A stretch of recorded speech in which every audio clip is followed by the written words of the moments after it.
Okay, today I am checking someone's essay.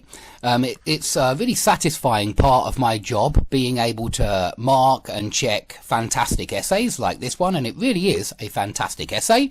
And I won't go into who wrote it. The writer will remain anonymous, but let's just have a look at why I made some corrections, and I haven't made many at all. I thought it was really well written.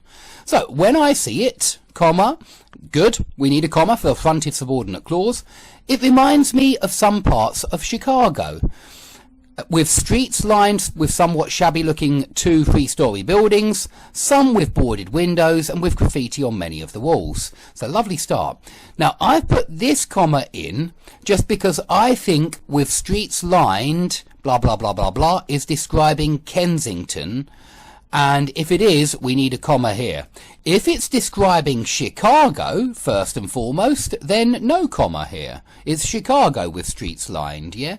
But if I think the writer meant Kensington, and that's what the it is referring to when I see it. When I see Kensington with streets lined, yeah? And that's why I've put that one in, just to make it clear that this prepositional phrase describes Kensington, not Chicago.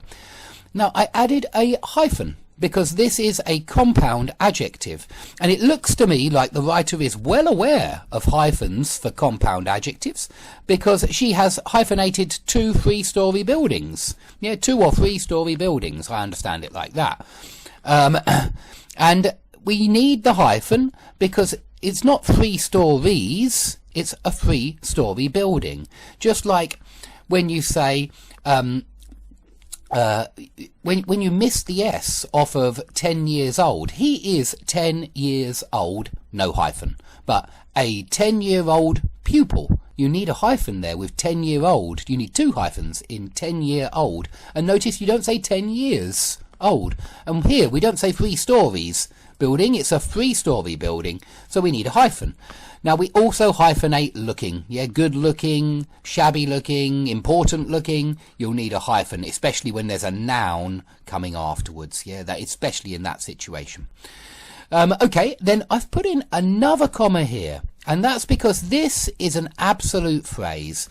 If you want a full explanation of what an absolute phrase is, please see any one of my lessons on absolute phrases. I have made several.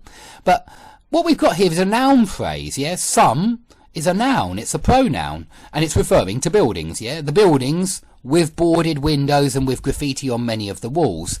That's functioning adjectively, describing the sum, describing the buildings, yeah? And this is an absolute phrase. It's when you start with a noun,